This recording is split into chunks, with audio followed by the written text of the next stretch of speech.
Okay, so what's up, guys? Welcome to yet another weekly Outlook video. We're currently almost midweek. Second day of the week has just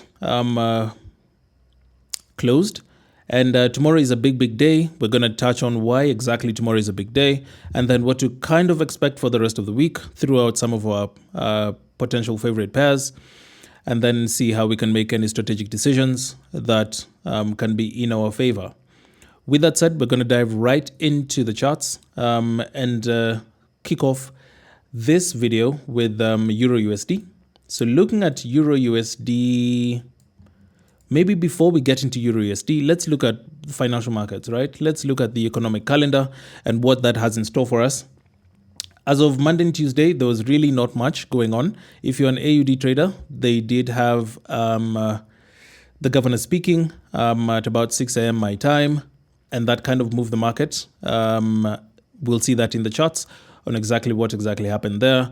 We did have some consumer confidence news coming out in the evening later today, but nothing too crazy. Tomorrow, again, like we've said, is a big day with the CPI. Looking at the economic calendar, Wednesday is a big day with CPI coming out. Tomorrow for the AUD. This should be around Asia session my time. So by the time we'll be waking up tomorrow, this news will be out and we'll see what impact that will have had on the markets. In the evening here, around 9 p.m. my time, which is around just past midday, which is the evening session for New York, maybe around 2 p.m., we'll have FOMC statement coming out. This should be a big mover of the markets. So we are anticipating for big moves on our favorite USD, on our favorite USD pairs. Gold guys, I think, are also loading up for this particular move. So we'll see what happens there. Thursday, again, is a quiet day, kind of. Preliminary CPIs coming out for the euro. Nothing too crazy there. When we look at the evening, though, around New York session, we have core PCE. It's not usually a big mover of the markets, but it has some weight of significance. So we do expect a potential move here. We'll be looking out for that. That is Thursday, New York session. And then we do have, if you're a GBP USD trader or GBP CAD or any other Great British Pound cross, then you will be, maybe GJ as well, you will be on the lookout for this. This is just pre-New York on Thursday. Monetary policy summary is coming out, the official bank rate. This is a big report that should be coming out on Thursday, just before New York Open. So be on the lookout for that on Thursday. Friday, again, is not too crazy for the US dollar in itself. The Canadian dollar has GDP month-on-month news release coming out. There's some Euro news that's not too crazy in terms of CPI year-on-year. JPY, or the Japanese yen, has the biggest impact news on Friday with the Bank of Japan policy rate coming out. So that one is something to definitely look out for. If you haven't loaded up or front-loaded up your trades before Friday, I'd suggest waiting for this news to come out first, and then see whether you can ride any trend or counter trend, depending on how the news outlook looks for that day. And that should be it for the week. Monday, which is August the 3rd, is a bank holiday. So a lot of guys are going to be chilling. It's a bank holiday all day. Nothing too crazy there. Also, it just coincides with PMI news. So the USD Tuesday, USD pricing should be priced in. This is just smack in the middle of New York. So we'll be seeing how that is priced in and what effect that will have rolling over into the new week.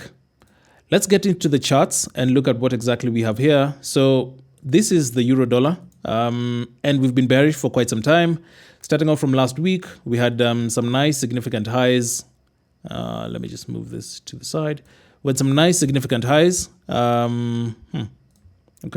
We had some nice significant highs right here at around the 1.148 region. And then we can see price has just been corrective coming to the downside. We had a change of character potentially, but then price failed to close above that price point, and then we've just been correcting all the way to the downside. 1.45 was a nice support area. Price then failed to get all the way up there, and then just continued on down to the downside. We can see that we have been breaking structure continuously, which is nice. We came down here to around 13500 as a zone, and we failed to actually break to the downside. We have just basically taken liquidity. If you can see that, we've taken this liquidity, we've taken this, we've taken out those lows, and then we've taken all this resting liquidity down here. We took that and price has shot up to the upside. That was today, New York session, which is great. We're still bearish on this unless tomorrow's news then pushes us to the upside where we have a change instead of delivery, and then price now wants to continue on to the upside. However, this 14200 is a level that I'll be looking at. 14500 is also an area I'll be looking at for sure as we continue on throughout the rest of the week. This is kind of a POI, however, because tomorrow is high impact news. I'll only be looking to potentially be involved pre. So assuming Asia does this correctively, comes into that POI, then potentially gives us a reaction to the downside. If we get a reaction on the 14200 level before New York session, maybe I'll be interested to see if there's any opportunities that may arise. If not, I'm sitting on my hands and waiting. This POI on the 1 hour is unmitigated, so I'll be looking to see how that actually behaves throughout the day tomorrow. As we can see again on the 1 hour, we have been breaking structure nicely to the downside. We have taken that. These could be strong highs, so maybe we could get a reaction from here, and price continues pushing to the downside correctively before that news release tomorrow. All in all, I'm still bearish on EU for tomorrow and through the week. As we wait for news to come out tomorrow, we'll see what happens. This is our long-term target right here, these lows sitting down here. We'd love to see if these lows can be taken out. Potentially we come up, liquidate these highs, and then we get that aggressive move to the downside, targeting those lows. That would be an ideal setup for me on EU for the week. But let's wait for the news that's coming out tomorrow. If we look at GU, more or less the same thing. GU on my 4 hour looks kind of like that. Okay, so we've been breaking our very last previous break. We have this swing point here that was taken, more looking like liquidity, and then now we have this internal range that's just pushing to the downside. Right, we've been breaking structure again nicely. Price has been very corrective in that pullback, coming into this deep demand areas. And this price points 1.315. Those would be nice areas to see if we can get some sort of reactions that push us to the upside. However, because we're here, what I'd be waiting for on the lower time frame is to see whether I actually get that change instead of delivery that pushes us to the upside. That's when I'd potentially be interested in looking at any buys. But for now, I'm still waiting to see how this reaction, because we're in the PM session, and we roll over into Asia, I'd be waiting to see what Asia session has to offer for us, especially tomorrow, and see whether we can get back to any of these highs. If we were to take that larger swing range, if I was to just draw my fib, which is already here, just straight from the low to the high of this range, looking for any POIs, this is an unmitigated POI for me. This one is in the discount zone, so I'd not be looking for any big moves to happen from here. Any big moves like those to happen from there. I'd probably just wait for a reaction on the lower time frame, because our previous supply can be an area that just induces a sort of reaction before we potentially move deeper into these premium zones. That is a potential move that we could have on GU. If we're to push back up, this would be the areas. I think I'd still be looking at these areas into next week. If we don't get here as of news release tomorrow, assuming news release does come out positive for the dollar, then we'd push on to the downside towards these strong lows here. But if the news tomorrow is negative, then I'd be expecting a push to the upside. Push to the upside would be nice, because then next week we could potentially now look to see how we can be involved in any of these sells or reactions off of previous supply zones in the long run. Oopsie daisy. Yeah, I also have another POI up here on the very, very extreme. That's a bit more long term if price ever gets there. But again, we seem to just be on that corrective phase to the downside. Breaking structure. Internally, we have that lower high. We've come here, want to break that structure again. This could potentially be that lower high, and then we just continue on to the downside.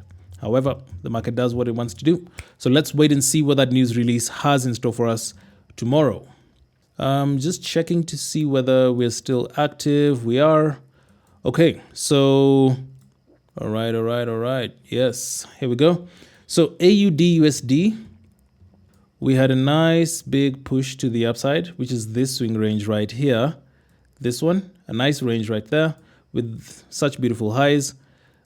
Price again consolidated a bit. Some of us might call that a manipulation, and then we continued with a nice corrective pullback to the downside, targeting some of these previous demand zones. Again, we saw that consolidation with a nice break to the downside. We've been continuously pushing to the downside this week, this past 2 weeks. We have a nice corrective pullback towards these old highs on the 4-hour. So if I was to look at any POIs that might be unmitigated, that might be of interest to me, this one was was a POI that was of interest to us last week with some nice sell-off coming back into this internal range. And then we had a nice push to the upside. However, we failed to break all the way to the upside. If you can just see that, we failed to break all the way to the upside. We just had a nice candle wick and a nice push to the downside. Change of character, potentially. So then this becomes our internal range, and then we can look to potentially continue playing these sells to the downside. We've just come from a nice webinar with Nick Trades, and he's touched on how AUD USD is also one of the new pairs or currencies that he's added to his watch list. He's just demonstrated a nice trade that he took in that larger swing pullback, which is this price action right here. Okay, so we had a nice big gap open on Sunday, coming into Monday morning, right? There we go. Coming into Monday morning with a nice push into a mitigation zone. Right there, price then reacted off of that zone. We had a nice internal break, a nice POI where he took that trade from, coming into filling this gap as the destination was the fill of that gap. A little bit of consolidation and dancing right here, but as of today morning, price then took off all the way to the downside. AUD USD still bearish. Let's see what news has in store for us tomorrow. Nothing too crazy happening here. Again, it's a bit of a quiet week because price action, I guess, is front loading or just loading up for news release. So we'll see what that reaction actually gives us. See whether we can continue taking any positions to the downside. I particularly am not interested in getting involved at this point in time. This to me just looks like one big range. So we don't have a clear direction. Hopefully news can give us that clear direction and see whether we can actually come down to this 0695 zone. This 0695 zone is an area where I'd be looking for some sort of reactions. I can look for those buys. If we get to these extremes, then maybe I can look for potential reaction sells.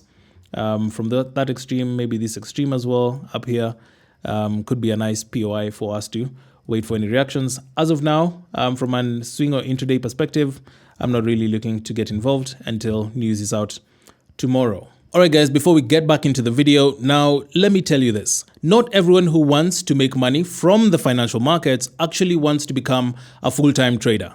Some people enjoy analyzing the charts all day, every day. Others just simply want their money working for them while they focus on their careers, their businesses, or their families. And that's why today's sponsor is a combination I think makes a lot of sense. PU Prime gives retail traders access to financial markets, including Forex, gold, indices, commodities, and CFDs on stocks, all from one platform with fast execution and professional trading tools. So whether you're just starting out or already have experience, it's a broker designed to help you execute your trading strategy with confidence. If you don't have the time or the experience to trade yourself, you can explore copy trading through STL Consultancy. STL helps connect clients with carefully selected trading strategies and experienced traders, while also providing guidance on risk management and portfolio allocation. That means your capital can potentially participate in the markets without you needing to sit in front of the charts every single day. So whether you're looking to become an active trader with PU Prime or you're interested in building a more passive approach through STL's consultancy, I've linked them both down below in the comment section and pinned them. Now let's get back to the video. If we look at another dollar pair, this is USD CAD. I'll just look at my 4 hour and see some zones here that are of interest to me already. So you can see that price came all the way to the 424 level up here.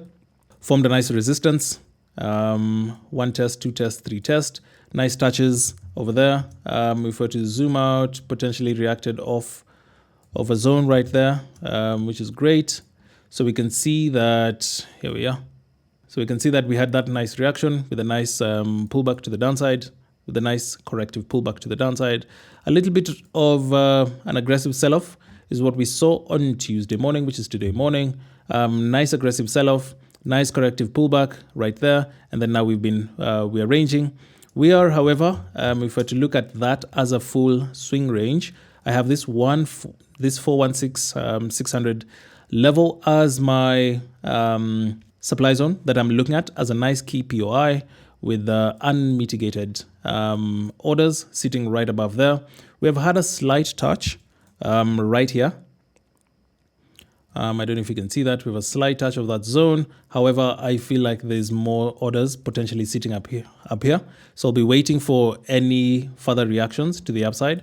Let's see what Asia has in store for us overnight, and then we can wake up and be reactive and see what exactly that has to happen. What actually is happening in the market. If we get a deeper pullback, no zones of interest to me sitting down here. I'd want to potentially see price come all the way, maybe take out these highs, all that liquidity that's sitting up here, then come and mitigate maybe a 1 hour POI there, a nice shift to the downside on the M15, and then look for that corrective sell-off potentially.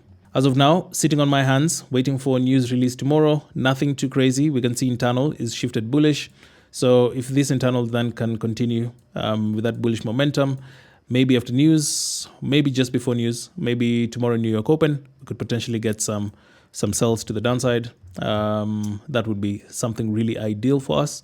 As of now, I'm just watching, waiting for, I have my alert set at 146, 146. I have my alert set at 1.416 and another one at 1.420 as we wait.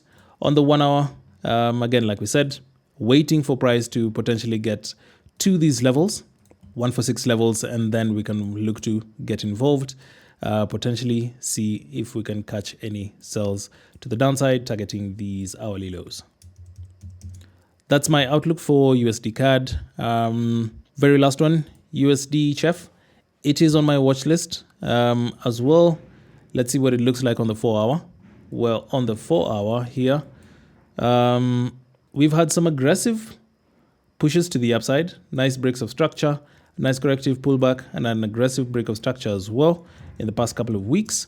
So this is our current range right here. I'm just looking at our FIB level from the bottom to the top of that range. We seem to just continuously want to continue pushing higher with the dollar just continuously getting stronger. So again, nothing too exciting for me this week from USD CHF. I would want to see how news comes out tomorrow, and then I can potentially wait for price to come back to some of our POIs before targeting some of these weak highs, because our strong lows are sitting down here.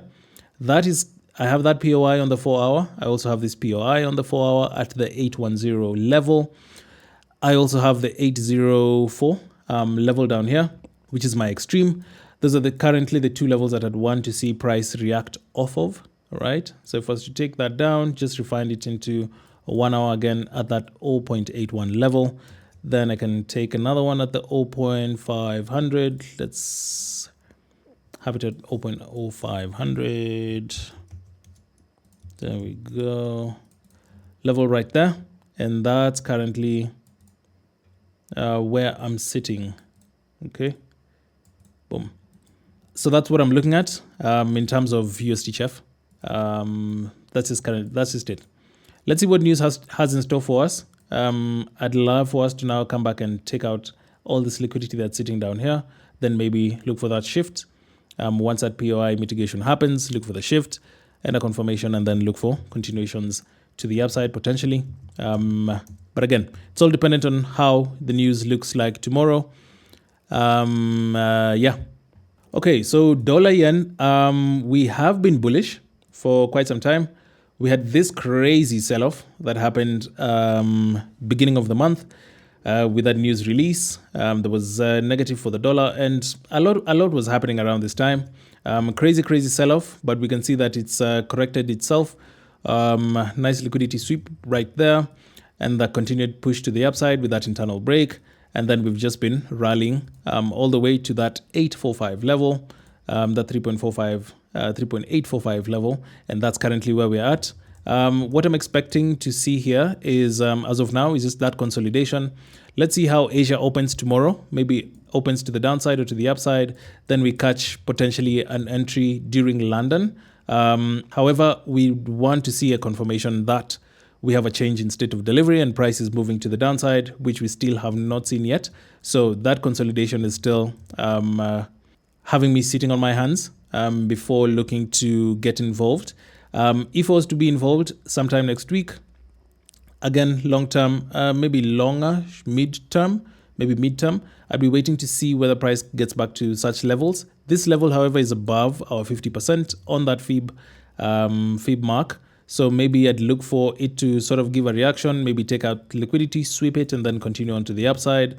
The deeper pullback would be of interest to me if we came back to that 161. USD JPY is quite a mover. So I know the news tomorrow, depending on how it comes out, if it comes out negative for the dollar, then that sell-off would be quite nice. That brings us into our discount zone.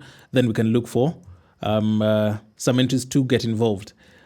In terms of looking at POIs, a lot of them have been mitigated in that sense. So I'm not seeing anything quite interesting. This might be a consideration potentially, but only if we get all the way to the extremes, get that liquidation and get that confirmation, then see whether we can get involved in any buys. However, we do have that for our extreme level at the 161 level, which is a nice POI, just chilling there. So if price gets all the way down here, then we can look to get involved and potentially target some of these highs in that long-term USD JPY rally. GJ, again, we said there's GBP news coming out on Thursday, so it's for you to just be on the lookout for that. Quite heavy news, so that will definitely have an impact on the British pound in a sense. However, looking at our pure technicals, this is currently where we're at. We had a nice break to the upside, right? Swing and internal is bullish in a sense. If that is our swing, our internal is quite bullish with a nice big push to the upside in terms of a GBP rally. The British pound has been rallying quite a bit. We are at this 219.5 zone, which is currently the high. Then we had this nice corrective pullbacks all the way to the downside. A nice range there with a breakout. So a nice sell-off with a consolidation and then a sell-off to the downside. That's currently where we're at. There are some strong lows here. Nice unmitigated POI is an area of interest here around that 217 level. That's currently what I'm looking at. I'd be on the lookout to see a reaction off of that zone. If we get the reaction off, because I don't really trade news, so I'd love to see a reaction here, either tomorrow, London, or New York, just before Thursday comes about, and we have high impact news on Thursday.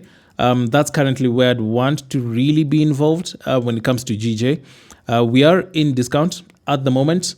However, nothing to really react off of. If I was to drop down to the 1 hour, we can see that this reaction just came off a 1 hour POI.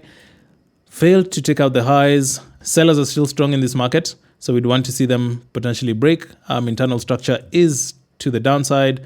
Once we get this POI mitigation, we'd wait for those confirmations and then see if we can get any buys to target the weak highs. We don't have any inducement yet in our POI, so we'll be waiting for that. Either tomorrow, hopefully, fingers crossed, GJ gives us that reaction. If we don't get that reaction, we know we'll get that reaction on Thursday. with the news coming out. Again, high impact news, so we'll see whether that zone will hold. If it doesn't hold, if news is negative for the British pound, then we have lower levels here that we can look into in the coming weeks.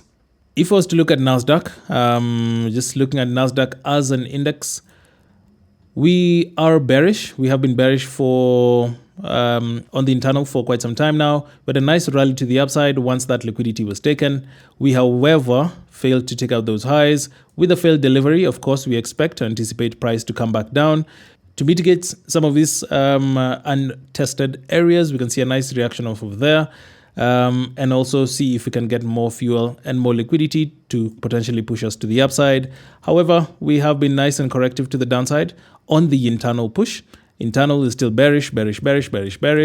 So this might be a confirmation that, let me just move on, that this particular swing move, that big move to the upside, we are on that corrective pullback phase. So we'd want to potentially see if we can get all the way to the downside. How are we going to do that is if we get a nice push to the upside, reacting off of some previous supply zones that can give us that confirmation that we want to continue on to the downside deeper into maybe the 2700s, the 2500s. So we'll see how this week actually fares on with news coming out tomorrow. See if that has any impact on any of the stocks. In a sense, this is an area we wanted price to react off of, that 29,600 level. We wanted to see price react off of this level last week, but where is it? Yeah, but we just didn't get that reaction. So then what I'm watching out for is that 2900 level. See if there's anything interesting that'll happen around that that area that can give us potential continuations to the downside. For now, I am not getting in, I'm not involved in anything. This is a nice POI that gave us that aggressive push. But again, NASDAQ is quite aggressive, so that can be a nice area for liquidity to rest, come up and mitigate this higher POIs, and then we see whether we can target these lows for a nice sell-off. That's my outlook on NASDAQ. In terms of the metals, looking at gold on the 4 hour. So gold has been quite interesting. Gold has been selling off quite a bit all the way from last week. Nice swing push to the downside. We came back, mitigated a POI that's sitting right smack in the middle of our mid-range. Let me just expand this a bit.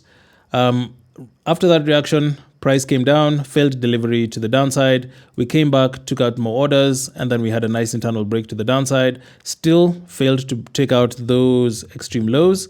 And at the moment, this is what gold is currently doing. We had a nice big push to the upside around that 4,180 level. We failed to sort of break above that point. We had a nice push to the downside, a nice lower high right here, and then a nice push to the downside. As of today, we've been stuck around this area between 4050 and the 4020. 4020 for me is quite a strong area. We've had some really nice rejections from that area, so this rejection here was anticipated. In a sense, these would be our targets to see whether we can actually get down to the 3980 levels, potentially. However, that is dependent on what news has in store for us tomorrow.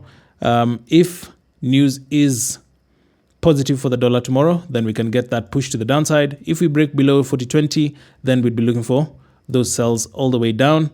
If we fail to break below 4020, maybe news tomorrow is negative for the dollar, then we can have that gold rally to the upside, maybe targeting the 4100s and see whether we can actually get to 4140s and 4150s.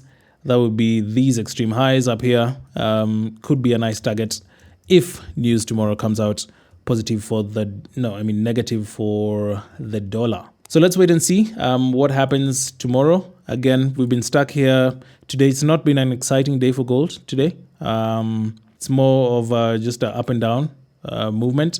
Asia lows, Asia highs, sitting above there, and sorry about that, Asia highs, Asia lows, and we've just been around. There's some nice sells that came all the way down here, and then price, you can see, just instantly reversed all the way to the upside, and now we're currently consolidating around the 40-20 level. Let's see what happens tomorrow. After Asia, we'll see whether we can get some nice moves during London or New York session just before the news release happens. I think that is it for myself. I don't really look at Bitcoin. I mean, Bitcoin is currently in this channel. What we're looking at, let's see, at the beginning of the week was to see that reaction off of these lows at around 62,800. Here we are at around 62,800, which that's not it. Here we go. 62,800, which we did get that reaction. So if I was looking at Bitcoin, that's currently where we're buying from, the extreme of this channel, because we just seem to be stuck around this area. So again, for Bitcoin, I'd be selling at the extremes, buying at the extremes, and then just playing that that price action and seeing whether if we actually get a break to the upside, maybe above 69,000, then we could potentially see that that big rally. Again, we have rejection there at the 6,800 level. But if we break above here, then maybe now we're heading towards 70,000. If we break below, then we'd be targeting 58,000 potentially to see whether we can actually get all the way to the downside. That's just my preliminary look at Bitcoin. And yeah, that is currently it, guys. So again, remember, this weekly analysis is sponsored by PU Prime. PU Prime is one of the best regulated brokers out there, giving you access to the financial markets, be it Forex, be it commodities like gold, be it commodities, be it metals, be it indices, be it stocks via CFD. You can get all that beautiful jazz at PU Prime. Do create your account with the links down below, pinned in the comments as well, and you can get started making money in the financial markets. If you also don't want to sit on your charts every single day, you want to potentially focus on your business and your career or family, and you're looking to make some passive income, copy trading is one of the best solutions to get you started. At STL, we do offer copy trading solution consultancy. This is just consultancy, a good way. We can advise you on how to set yourself up for success in terms of choosing the right strategy providers, what to look out for and what to stay away from, and also how to allocate adequately in your portfolio. If you do have any questions or any pairs that you want us to look at in the next weekly outlook or midweek analysis, please do leave them down in the comments down below, and we'll definitely get to them in the next episode. But for now, let me know what your bias is for the week. Let me know what you think about news tomorrow, and let's talk on the weekend after the news impact and see exactly what happens. Every Tuesday at STL again, we do have live webinars. We've just had one with Nick from Traders KE, fantastic seasoned trader. He did give us a lot of insight on how to approach the market and how he looks at the market and his weekly outlook. Purely mechanical strategies do work if you've been in doubt. So do check out Nick from Traders KE. He has a fantastic episode. It will be linked also down below. And next week and the next couple of weeks, we have some really exciting guests coming onto the webinars. So do look out for that. Do subscribe to the channel and turn on your post notifications so that you don't miss an episode, because we have everyone, right? We have traders from Kenya, seasoned guys who have been tried and tested, proven with proven results. We also do sub-Saharan. We have traders from South Africa, Zambia, Mozambique also coming up. And we also have international Wall Street certified traders, market wizards who we've hosted in the past, and also some new lineup of guests coming in. So some exciting stuff coming up at STL and for the STL community. If you have enjoyed the community, I'm not sure what you're waiting for. Click the links down below just to join that community. It is free. Thanks for watching again. I'll see you in the next video. Cheers.